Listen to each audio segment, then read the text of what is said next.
Welcome to the Manhattan Project. This is a movie review.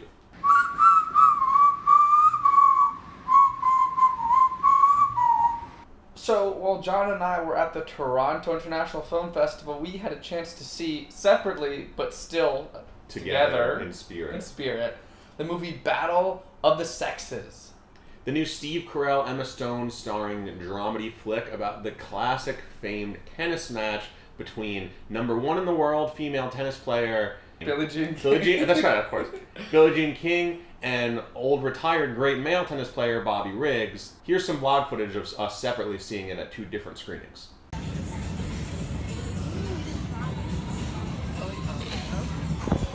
So a little bit of an update for the last couple of days. I've been seeing movies with Nicole. Saw Battle of the Sexes. So John gave the very basic plot, but it's worth noting that this movie is also about how Billie Jean King discovered that she was a lesbian, and also sort of the personal life of Bobby Riggs. It's sort of a behind-the-scenes look at what that match was for the people involved.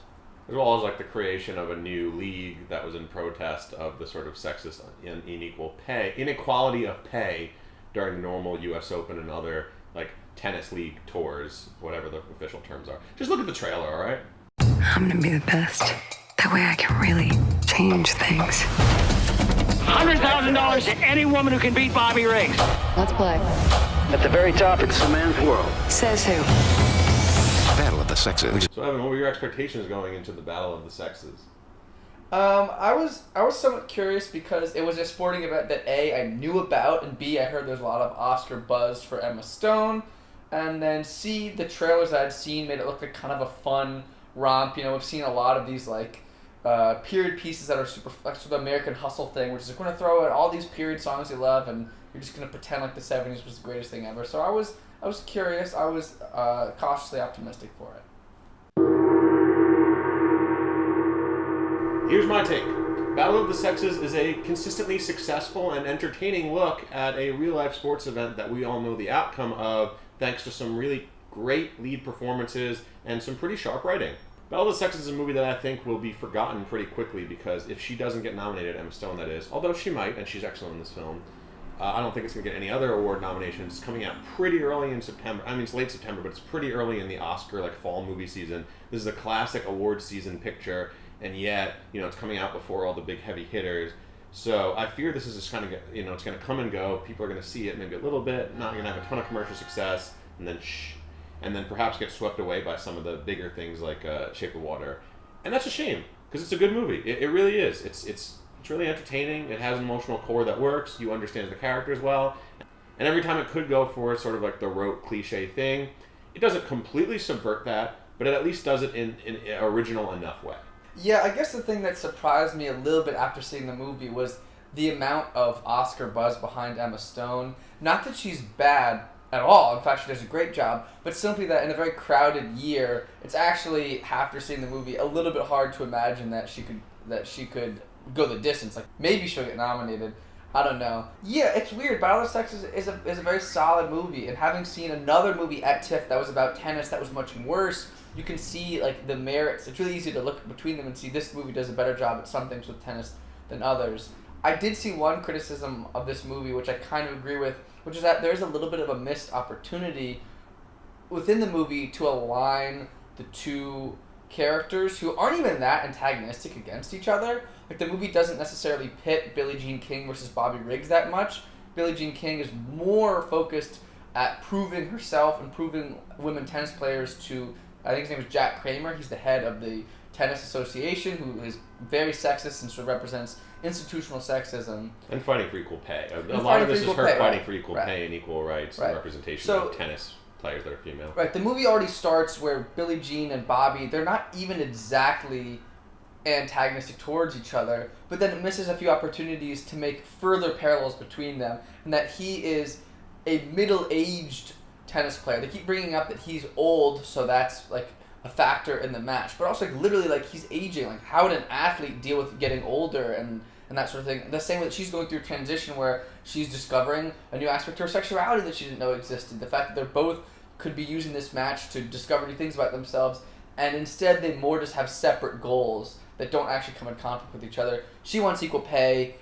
He wants to prove himself to his wife and sort of get some self-respect again. but they don't necessarily line up as good as they could. That being said, the movie's so watchable. It's really, it's weird. It's kind of a shame that it will be forgotten. So I'm not sure I agree on a couple of things you just said. First of all, I think the movie very much does a good job of showcasing Billie Riggs's sort of fear of obscurity and grasping at like what he should do with his life in middle age. Like, he has a gambling problem. He does all these things with his friends just because he needs that thrill. He needs some purpose in his life. And I think this movie his arc very much is about him finding his own purpose in middle age, going through a crisis of identity, having not been the young tennis star he used to be. That's why this whole charade is happening. As far as drawing parallels between her sexuality and her first romance with a woman, I don't know. I think that's kind of prescriptive. Like, that's not what this movie was ever going to be, and I don't think it's a valid criticism to say that it should be a comparison between those two things. And then another note that I want to disagree with, although this is funny that it seems like Evan and I have different thoughts. I think we're both going to come out around the same with our star rating. But another thing I disagree with is I don't think Emma Stone is understated and should be sort of swept under the rug as far as nominations. I think she has a good shot, maybe not at winning, but absolutely should be nominated, because while there is like the big Oscar moment towards the end of this film where she gives a very powerful, emotional, sort of a cliche Oscar-y type of scene where she gives, emotion that you can see, that's big.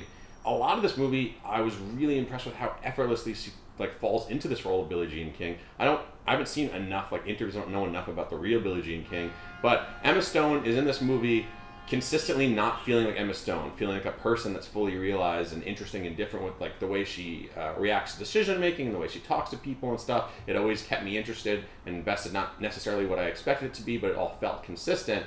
And that's pretty rare when you see something like La La Land where she did win. She's great, but she's Emma Stone. In this movie, Emma Stone's not really Emma Stone, even though she doesn't have a ton of makeup on, even though they don't make her do a funny accent. She feels like a different person. I thought that was phenomenal. She is by far the best part of this movie, in my opinion. So I'm definitely interested to see what other folks think, since we actually split apart on this movie more than I thought we did.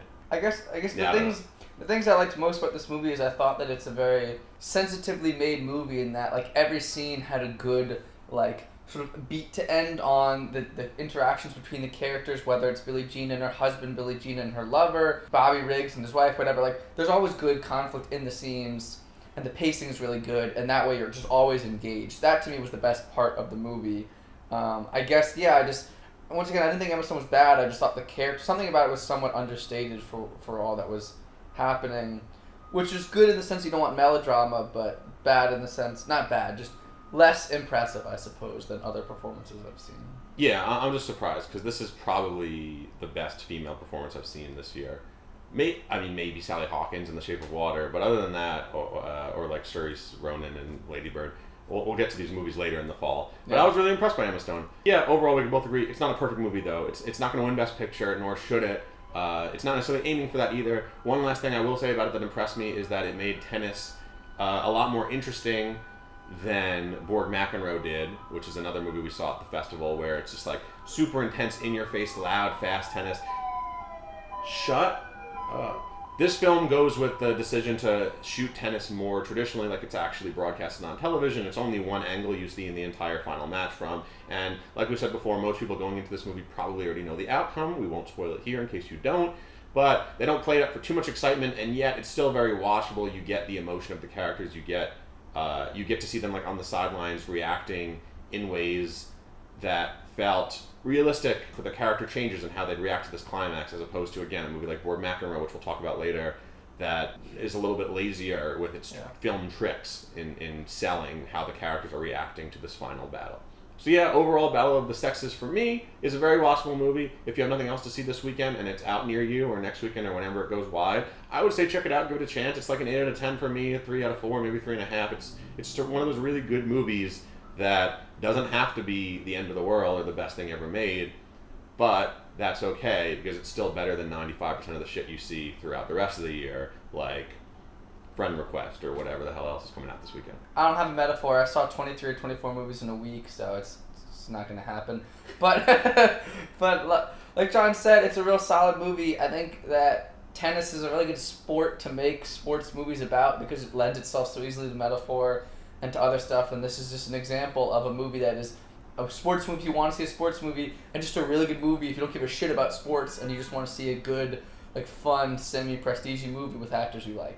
Thanks so much for watching. We're the Manhattan Project. We used to do a new movie review every day. We might be doing that again next year. Who knows? But right now, we're just reviewing as many movies as we see because we love movies. We love talking about them. We love engaging with the audience. By the way, do you agree with Evan or me as far as Emma Stone's performance? If you have seen this movie, I would be genuinely curious. That's no bullshit. I'm not just doing that YouTuber thing where I'm like, hey, here's a question so that we get more clicks because when people comment, YouTube, whatever. Thank you.